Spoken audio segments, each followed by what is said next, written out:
A young woman with merely $40 clutched in her purse arrived at an elegant dining establishment for what she hoped would be a meaningful encounter.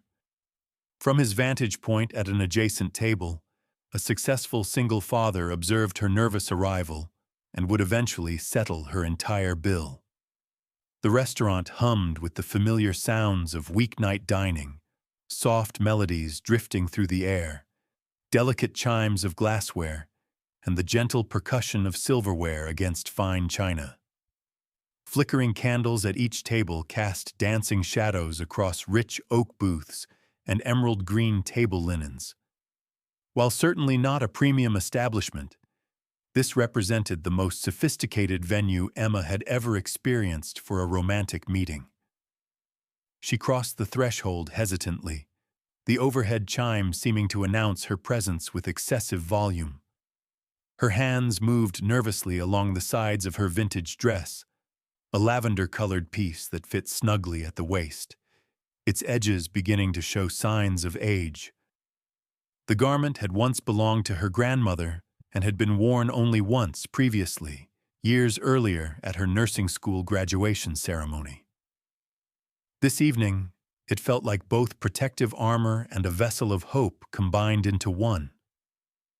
That afternoon, she had carefully styled her auburn hair in her modest apartment, applying what little makeup her limited finances could afford. Her lips wore a gentle coral shade, though her nervousness remained completely visible. A hostess approached wearing a courteous smile. "I have a reservation under Emma," she stated, her voice steadier than her internal feelings suggested. "Please follow me," came the reply. She trailed behind the woman to a small table positioned near the large window, where soft lighting created an atmosphere that seemed to anticipate something special unfolding. Emma seated herself with deliberate care, her handbag pressed against her lap, knees positioned closely together beneath the table surface. A quick glance at her watch showed 6:45 p.m. She had arrived 15 minutes ahead of schedule, which was perfect. She needed those extra moments to steady her breathing and calm her racing thoughts. Perhaps this time would yield different results, she hoped, silently.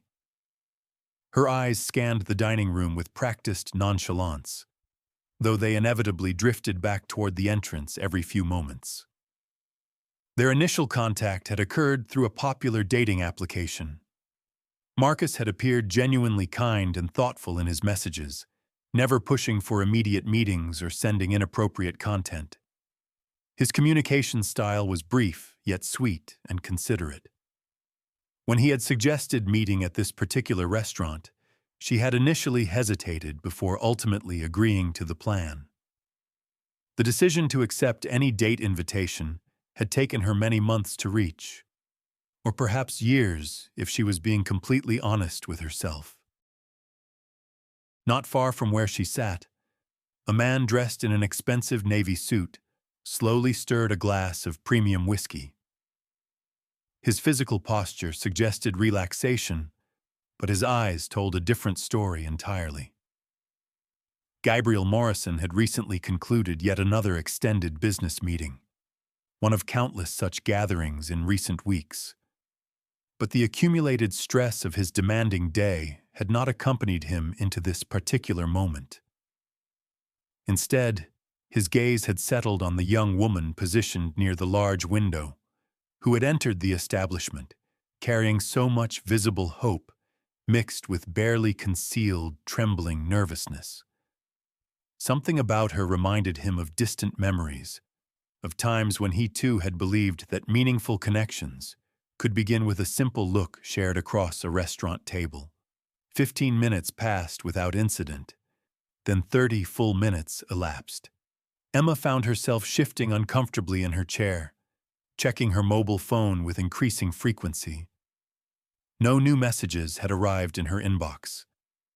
She scrolled back through their most recent exchange, reading his afternoon message once again.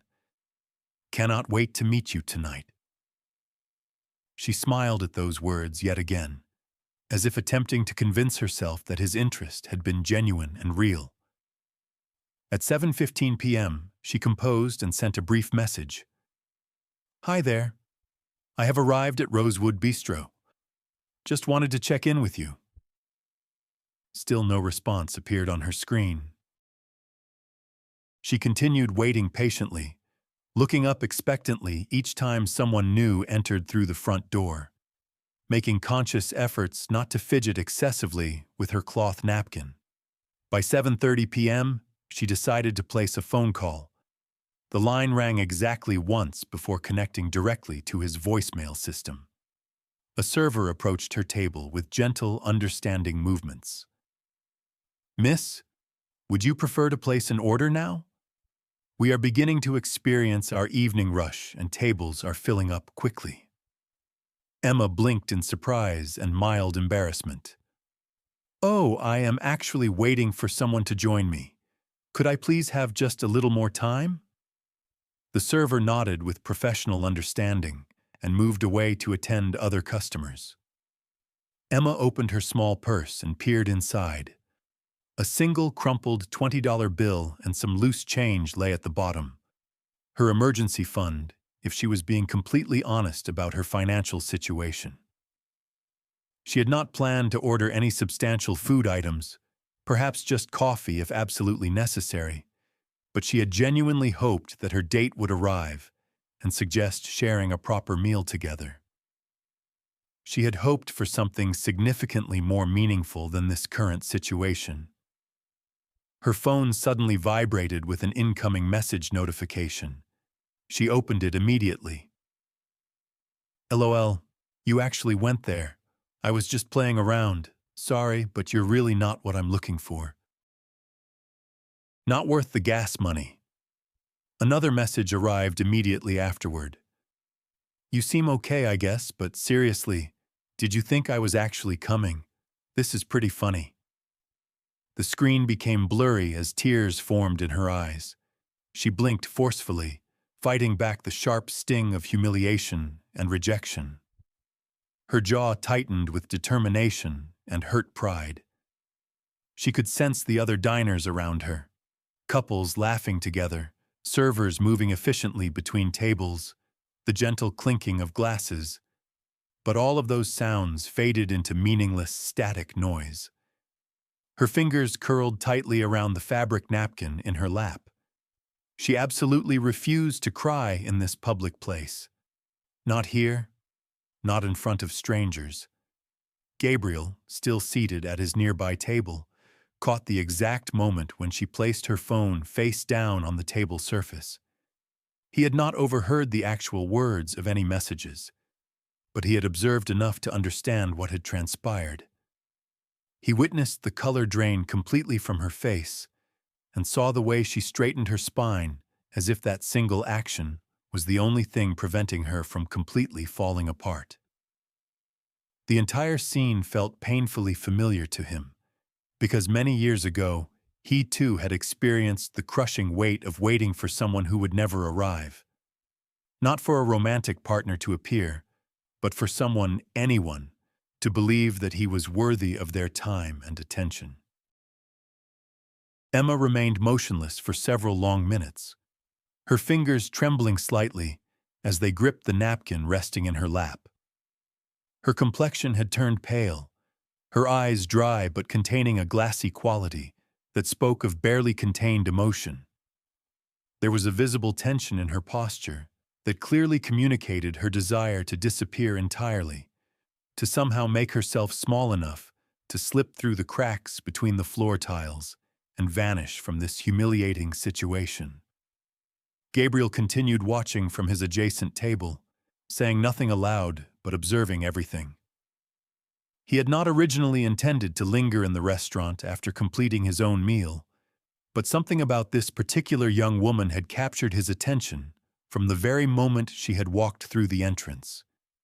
There had been a specific expression in her eyes that he recognized, something that existed in the space between courage and fear, hope and doubt.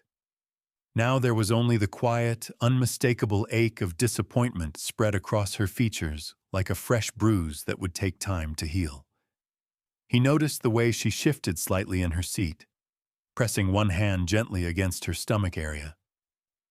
She was hungry, not just emotionally devastated, but literally, physically hungry. She had been consuming only water throughout her time at the table, no food whatsoever. Her eyes moved briefly toward the server station, as if mentally calculating exactly how much longer she could remain seated at this table before someone would politely ask her to leave and make room for paying customers. She reached for her jacket with slow, deliberate movements, as if every action required more energy than she actually possessed. Just as she began to stand, a server appeared beside her table carrying a plate containing aromatic chicken risotto and a tall glass of sparkling water with lemon. "Excuse me, miss," the server said with a warm, genuine smile.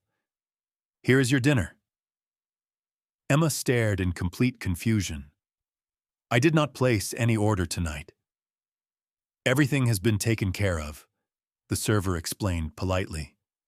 "Someone has requested this meal for you, and your entire bill has been covered as well." Emma froze completely, her eyebrows drawing together in puzzlement and concern. Her immediate reaction was fear and suspicion. Was this some kind of elaborate practical joke? Another cruel trick designed to humiliate her further? Then a calm, low voice spoke from directly behind her. "This is not pity," Gabriel said quietly. "Consider it a reminder that you deserve proper nourishment, regardless of how others might try to convince you otherwise." Emma turned around, startled by the unexpected intervention. Gabriel stood calmly with one hand resting casually on the back of his chair. His facial expression was difficult to read, except for the unmistakable sincerity and kindness visible in his eyes. He was not smiling in an attempt to impress her or win her favor. He was not looking at her with pity or condescension. He simply saw her as a human being deserving of basic respect and consideration. Without waiting for an invitation or permission, he pulled out the chair positioned directly across from hers and seated himself. For several moments, neither of them spoke a single word. Then, in a soft voice, he said, "Nourish yourself before you attempt to heal someone else's wounds." Emma lowered herself back into her chair slowly, her eyes wide with surprise and uncertainty. This was not the type of comment she had expected to hear from a stranger. It was not a pickup line or an attempt at flirtation. It was not an insult disguised as helpful advice. It was simply true and spoken with such gentle honesty that it resonated deeply within her. She looked down at the food placed before her, but kept her hands folded in her lap. "You did not need to do this for me." "I am aware of that," he replied simply.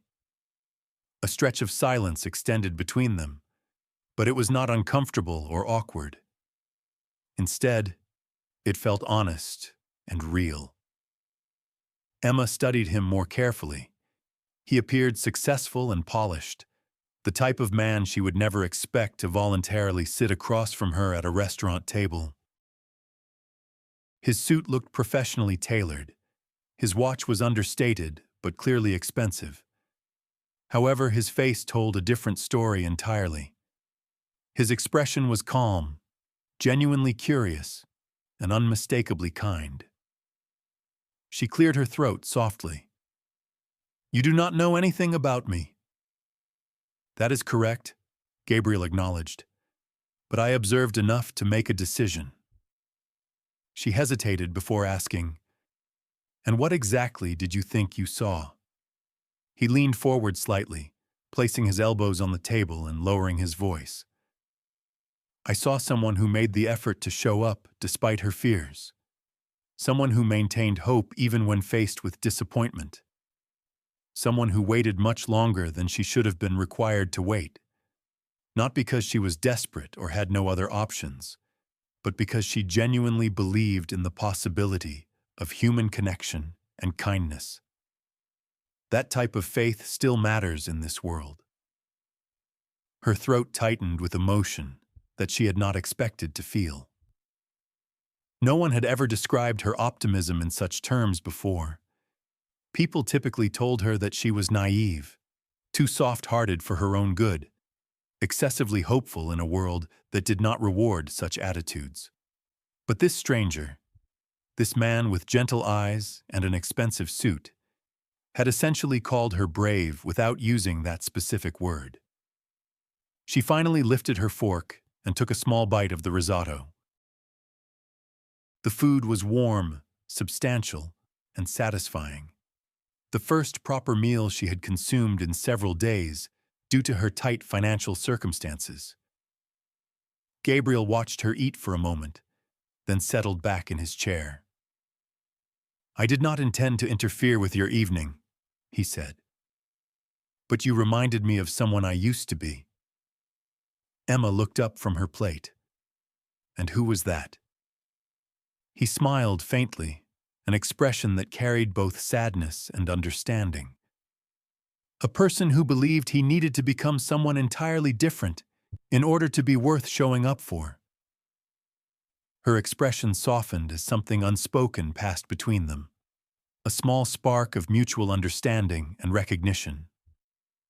She still felt small and out of place in this upscale environment, but somehow, with him sitting across from her, not pitying her or mocking her situation, it felt like she was permitted to exist at this table, to eat properly, to breathe calmly, and to be truly seen by another human being. Emma remained seated long after the dinner had concluded. The plate in front of her was completely empty, but the weight in her chest remained full of things she had not expressed and didn't know how to articulate. When Gabriel stood to leave, he simply slid a small business card across the table without pressure or expectation. "I frequent the coffee shop on Pine Street often, usually for caffeine rather than company." She looked up at him, her eyes still somewhat guarded but curious. He gave a small nod that conveyed understanding rather than farewell, and departed quietly. A full week passed, filled with university classes, part-time work shifts, library study sessions, and late nights reviewing nursing textbooks. Emma attempted to push the evening encounter from her mind, but his words continued to linger in her thoughts. Not just the ones he had spoken aloud, but the ones he had communicated through his actions and presence. She had not expected a stranger to see her so clearly, and even more surprising was his response with genuine kindness without asking for anything in return. It was a quiet Thursday morning when she walked into a cozy cafe tucked between the community college library and an independent bookstore.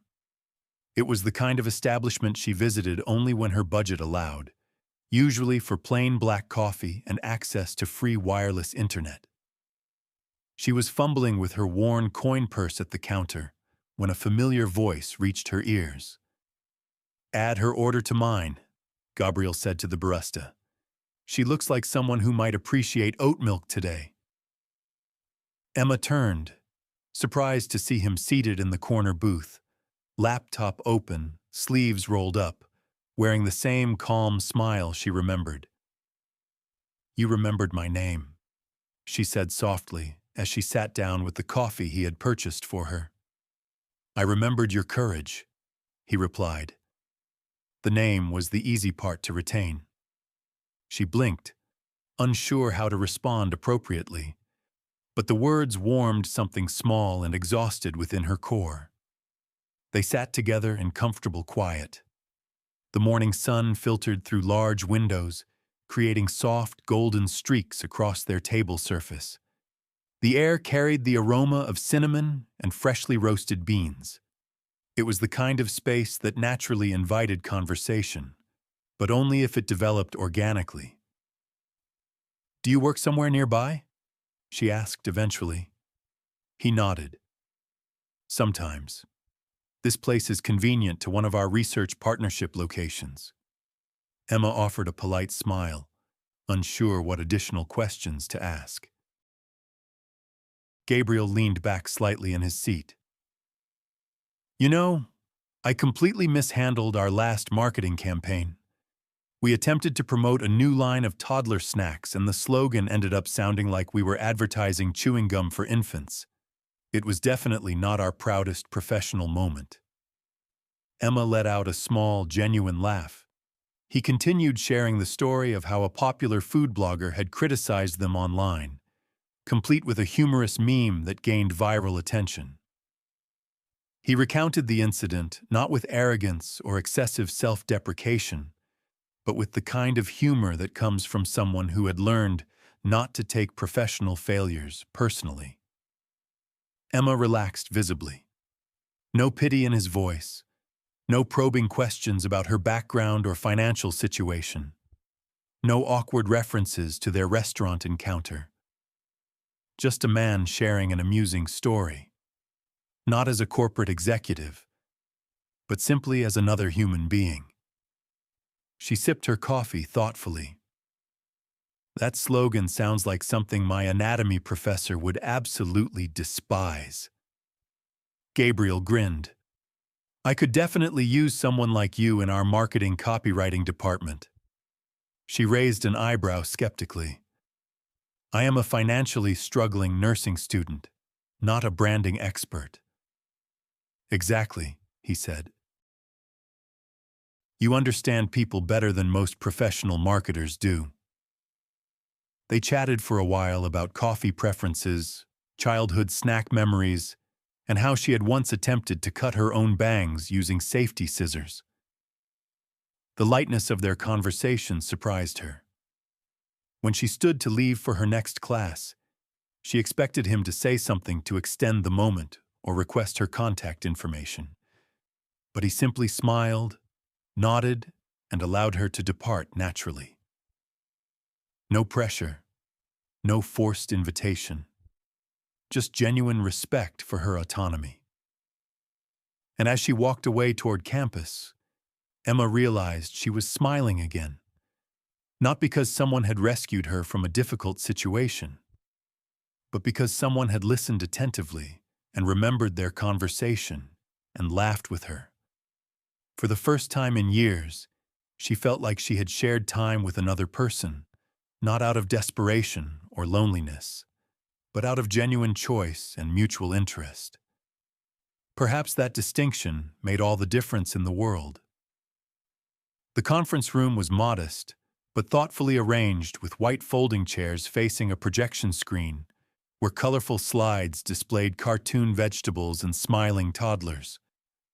A long table in the back offered fruit cups, granola samples, and boxed smoothies, all labeled with the company name, Morrison Organics.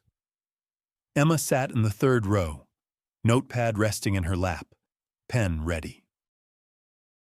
She wore her light blue scrub top under a simple cardigan, her hair pulled back in a neat low bun. Around her sat young mothers, several pediatricians, and a few curious nutrition students. It was rare for her to attend professional events like this one. She usually could not afford the time away from work or the registration fees, but Gabriel had texted her a week earlier with a personal invitation and waived registration fee. Thought this might align with your studies. No pressure to attend. So she came, curious and grateful for the opportunity. The presenter introduced the topic: early childhood nutrition, food safety protocols, and allergen awareness in commercially produced products. As the slides continued, Emma raised her hand twice. Once to inquire about preservative levels in toddler snacks, and once to point out an inconsistency in the allergy labeling system being discussed. Both times the speaker paused, clearly surprised by the depth of her questions. That is an excellent question, he said after her second inquiry, and a really insightful observation. Gabriel, standing near the back of the room in a navy blazer, watched quietly. He had encountered plenty of ambitious interns, sharp employees, and confident industry experts throughout his career. But there was something distinctly rare about Emma's contributions to the discussion. She was not attempting to impress anyone or demonstrate superior knowledge. She simply cared deeply about the subject matter. She asked questions like someone who would one day be in a position to save lives because of the knowledge she gained. After the workshop concluded, while other attendees mingled around the refreshment table or distributed business cards, Emma slipped out quietly, heading toward the public library located down the block. She loved this particular library. It was warm and welcoming, tucked between two office buildings, and featured a quiet study room with a view of a small garden. She had always thought it resembled a secret place, designed for people who were actively trying to grow and learn, just like the plants visible outside the windows. She did not expect to encounter Gabriel there, but when she pushed the glass entrance door open, there he was, standing near the children's reading corner, holding the hand of a small girl wearing a yellow sweater dress. Emma blinked in surprise. Gabriel looked up and smiled warmly. "Hello," he said, gently guiding the little girl to stand behind him. "I was not sure I would see you here today." "I came to return some borrowed books," she replied, holding up the small stack in her arms. Her eyes drifted to the child, who was now peeking out from behind Gabriel's legs with curious eyes. "This is Sophia," he said softly. "My daughter." Emma's eyebrows lifted slightly in surprise. Gabriel's voice shifted, becoming softer and more careful. "She is 3 years old, typically a little shy when meeting new people." Emma crouched slightly, offering a gentle smile. "Hello, Sophia." The girl blinked up at her hesitantly. Then slowly she stepped forward, her tiny hand reaching out to touch the hem of Emma's cardigan. "She's pretty," Sophia said to no one in particular. Emma chuckled softly. "You are very pretty too, sweetheart." There was a brief pause. Then Sophia leaned closer, sniffed the air near Emma's shoulder and whispered, "She smells like Mama." The atmosphere stilled completely. Gabriel's expression froze, his breath catching almost imperceptibly, creating the kind of silence that seemed to crack with the weight of painful memory. Emma remained motionless, uncertain how to respond, the significance of the child's innocent words settling into the space between them. She glanced at Gabriel, whose face had become unreadable, but his hands, gripping Sophia's small shoulder protectively, were trembling slightly. Emma knelt again, positioning herself at the child's eye level. Her voice was gentle and careful. "Well," she said softly, "that is a wonderful compliment. Your mama must have smelled like kindness and love." Sophia nodded solemnly, as if this made perfect sense to her young mind. Gabriel looked away briefly, his jaw tightening almost imperceptibly. He blinked twice, then cleared his throat quietly. "Okay, sweetheart," he murmured to his daughter. "Let's go select a book to take home." Sophia ran off eagerly toward the picture book section. Gabriel remained behind for a moment, his eyes still slightly unfocused with memory and emotion. He turned to Emma. "She passed away 2 years ago," he said quietly. "Sophia does not usually make that comparison with strangers." Emma nodded, understanding far more than she could express in words. Children remember more with their hearts than with their minds. He looked at her then, really looked, and for the first time, something in his gaze was not guarded or careful, just completely open and vulnerable. What began as occasional encounters slowly evolved into shared moments that never felt like obligations or forced arrangements. Emma stopped by Gabriel's office once a week, sometimes just to deliver carefully annotated documents related to his latest research on toddler nutrition safety. Other times, she stayed longer, sipping herbal tea in the corner while he reviewed presentation slides for upcoming product development meetings. She had a natural ability to catch inconsistencies and logical gaps, to ask the kind of practical questions that real mothers would eventually ask about product labels and ingredient lists. Gabriel valued her insights more than most professional consultants he had ever hired. But it was not solely about work collaboration. It was her presence, quiet, thoughtful, never demanding or pushy, that made those moments feel meaningful and memorable. On Tuesdays and Thursdays, when his regular childcare provider had evening classes or personal emergencies, Gabriel would call Emma not as a desperate last resort, but because Sophia seemed to respond to her in a way that brought ease and comfort to their daily routine. Emma would pick her up from daycare, carefully braid her hair before bedtime, and always read exactly 2 storybooks. Never 1, never 3. It became an unspoken but familiar ritual. Emma never pressed Gabriel for details about his past or his late wife, and he never pushed her to share information about her own background or struggles. There were no dramatic confessions of romantic feelings, no grand gestures designed to sweep her off her feet. But when she laughed at something silly, he found himself watching for longer than necessary.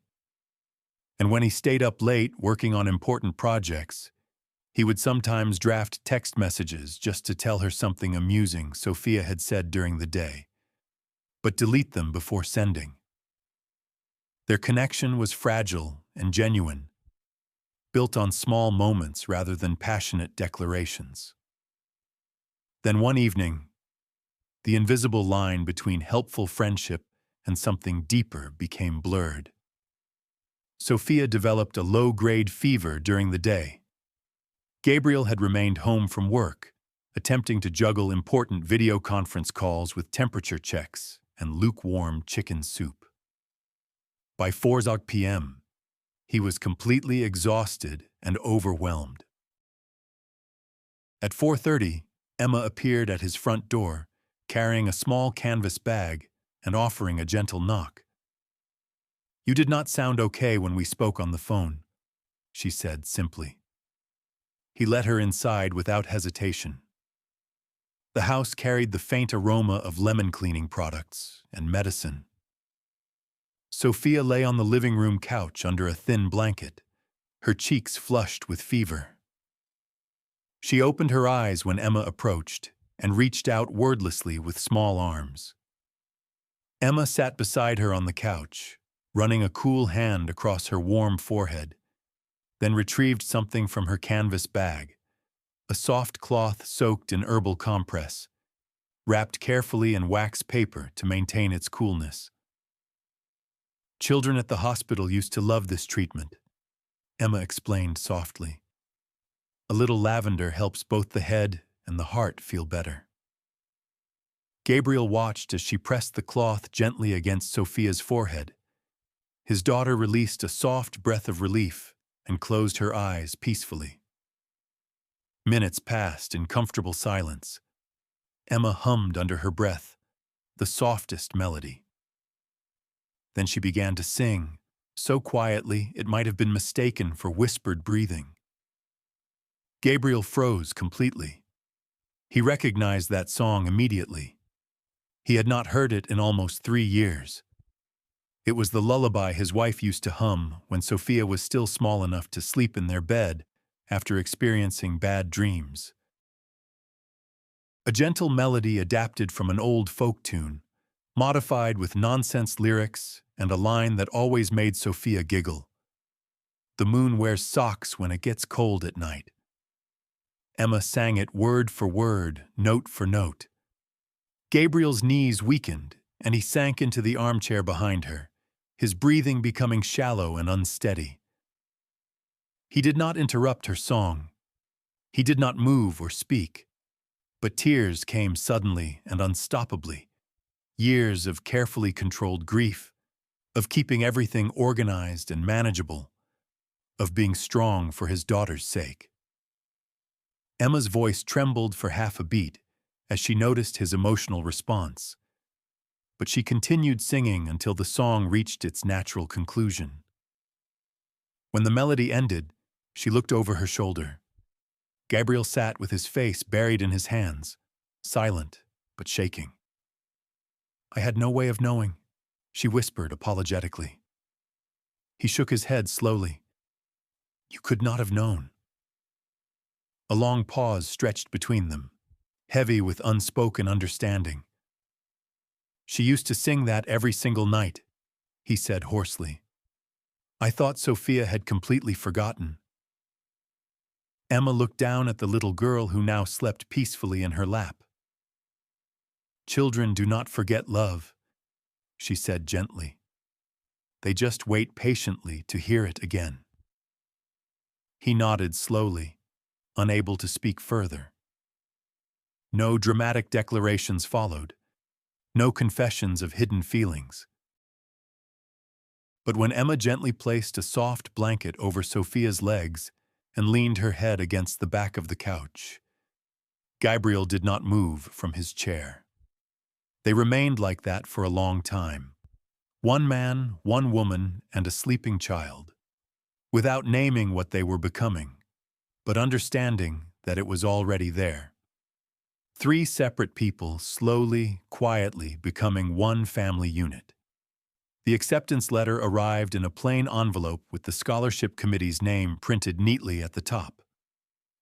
Emma stared at it for a full 5 minutes before tearing it open with trembling hands.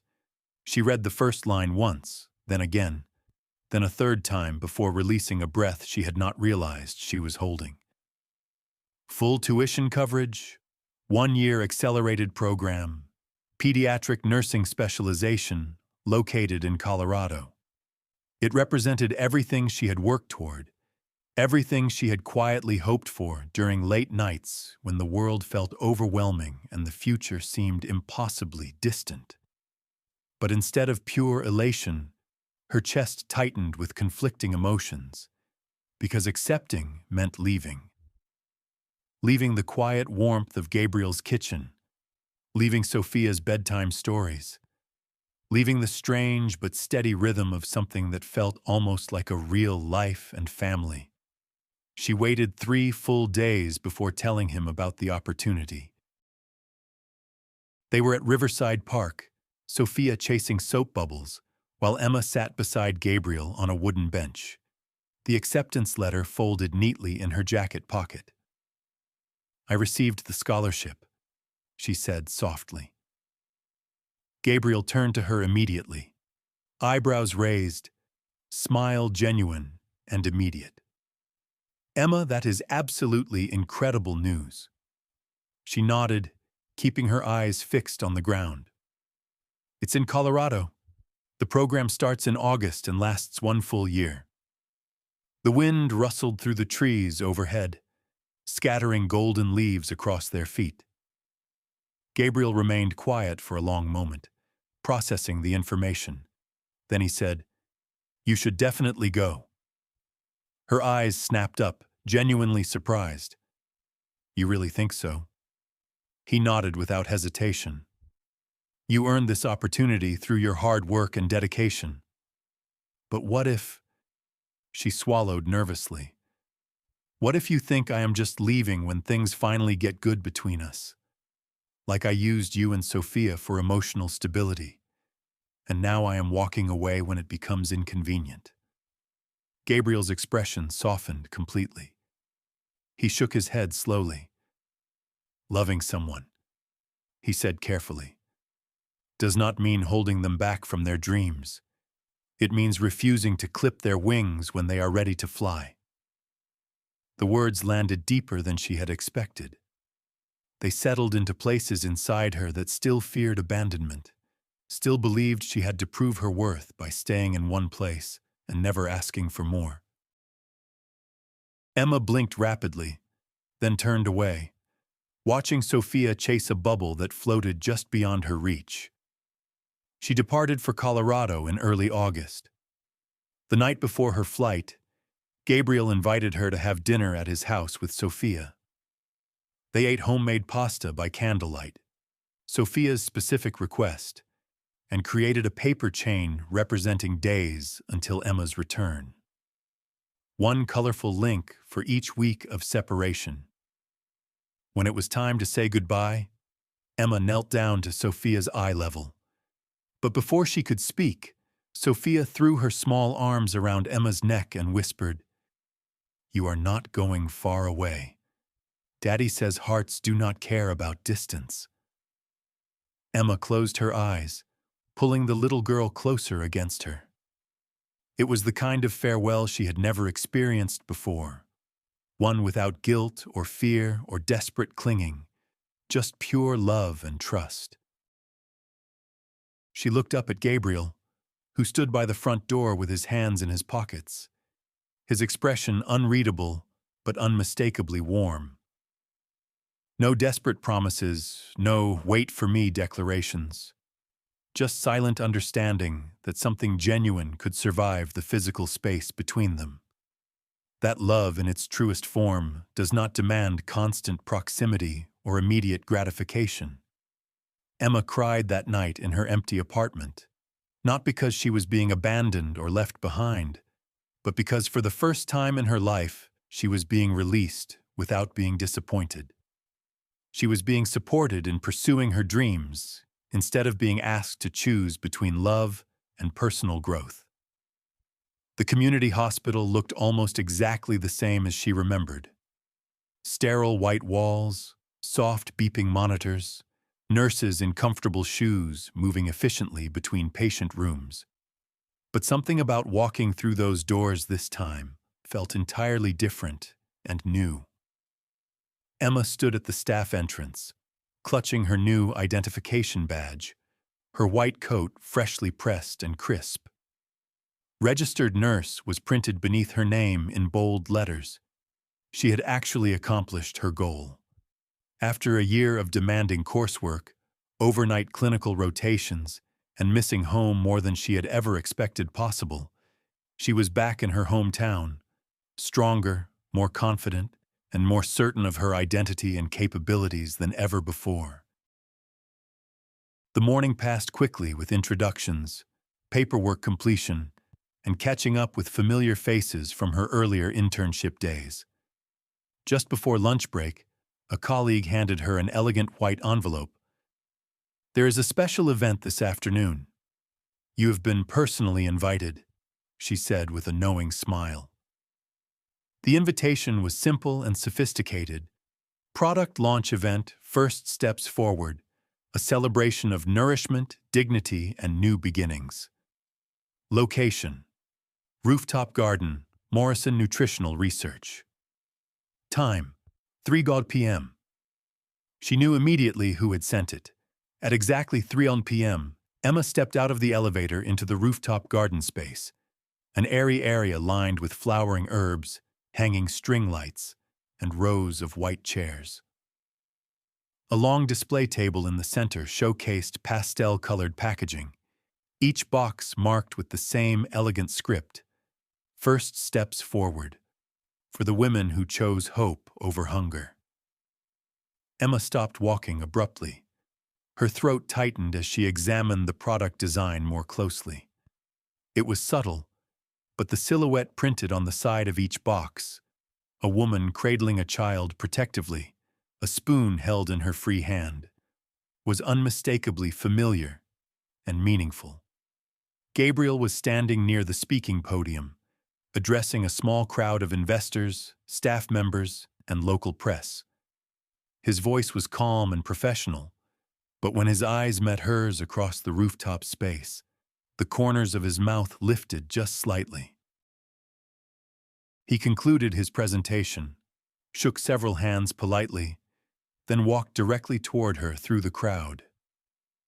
"I was not certain you would attend," he said when he reached her. "I was not certain you would still remember me after all this time," she replied softly. "Impossible to forget," he said, his eyes warm and sincere. They stood together for a moment in comfortable silence, the noise of the celebration fading into background ambiance. Then slowly, Gabriel reached into his jacket pocket and retrieved a small velvet box. He did not kneel dramatically. He did not speak in grand romantic declarations. He simply opened it carefully, revealing a delicate ring with a single understated stone. "I do not want to rescue you from anything," he said quietly. "I want to stay beside you, if you will allow me to." Emma stared at the ring, then at Gabriel, his face slightly older than when they had first met, eyes still carrying the weight of his past losses, but now softened by something else entirely. Hope, peace, and genuine love. She did not cry dramatically. She did not tremble with overwhelming emotion. She simply nodded with certainty. Not because she felt overwhelmed by romantic fantasy, not because it resembled a fairy tale ending, but because for the first time in her life, she was choosing love not from a place of need or fear, but from a foundation of inner peace and self-worth. A place where two people, each carrying their own scars and struggles, had become whole enough individually to stand side by side as equals, and this time, neither of them was running away from anything. The soft murmur of conversation, the gentle clinking of glasses, and the aroma of rosemary bread filled the same mid-range restaurant where not long ago Emma had sat alone, nervous, hopeful, and invisible to everyone around her. But tonight, everything was completely transformed. She walked through the entrance, hand in hand with Gabriel, their fingers naturally interlaced and comfortable. Sophia skipped just ahead of them in her little navy dress, her pigtails bouncing with every enthusiastic step. The hostess greeted them warmly and led them to a familiar corner table. Except this time, there were 3 chairs arranged around it, not one. Gabriel pulled out a chair for Emma, then helped Sophia climb into hers. No separation, no silent observation from distant tables, just one table shared by 3 people who belonged together. Emma looked around the dining space thoughtfully. The same soft lighting, the same polished wood surfaces, even the same server who had once gently asked if she would like to place an order while she waited alone. The experience felt surreal and emotionally overwhelming. Gabriel handed her the menu with a playful smile. "Order everything you want tonight," he said warmly. "We are celebrating the woman who waited 45 minutes and never stopped believing someone worthwhile would eventually appear." Emma let out a soft laugh, but her eyes shimmered with unshed tears of gratitude and remembrance. She glanced down at the menu options, then back at him. "You remember every detail?" "I remember you," he said simply, his voice filled with quiet sincerity. Just then, Sophia reached into her tiny backpack and pulled out a folded piece of construction paper. She spread it proudly on the table surface. It was a crayon drawing featuring a little house with a bright yellow door, a smiling sun with a cheerful face, and 3 stick figures gathered around a dinner table. One figure had long blonde hair, one was tall with glasses, and one was small with purple shoes. "This is our family," Sophia announced proudly. "And that's spaghetti on the table because Mama Emma likes spaghetti the best." Emma's breath caught in her throat. She reached across the table and gently touched the paper with trembling fingers. "Did you draw this today, sweetheart?" Sophia nodded enthusiastically. "At preschool. Teacher told us to draw our most favorite thing in the whole world. I picked dinner time with you and Daddy." Gabriel looked down at his daughter, then across at Emma. No words were necessary in that moment. The simplicity and innocence of the child's artwork communicated everything that needed to be expressed. Candlelight flickered gently between them. Laughter from another table drifted past their conversation. A waiter quietly placed warm bread and water glasses on their table without interrupting the intimacy of what was unfolding naturally. Emma stared at the two people sitting in front of her. The man who had once quietly covered her dinner bill without expecting anything in return, and the little girl who saw her not as a stranger or temporary presence, but as home and family. She reached for her water glass, took a steadying breath, and whispered softly, not loudly or dramatically, but with the kind of quiet certainty that only comes after surviving difficult storms and learning to trust again. "You were never actually late," she said, her eyes locked with Gabriel's. "I just needed to believe long enough to wait for the right person." Gabriel did not respond immediately with words. He reached for her hand across the table, gently interlaced his fingers with hers, and nodded with understanding and agreement. Outside the restaurant, evening had settled over the city, but inside, at one small table with 3 chairs, something beautiful had truly begun. Not a rescue story, not a fairy tale fantasy, just 3 people, one shared table, and a future built on the simple but profound miracle of showing up for each other consistently. Sometimes love finds its way to those who maintain hope even when hope seems foolish. Sometimes patience is rewarded not with what we originally wanted, but with something far better than we ever dared to imagine. And sometimes the most beautiful love stories begin not with dramatic gestures, but with one person deciding that another person deserves kindness, nourishment, and the chance to be truly seen.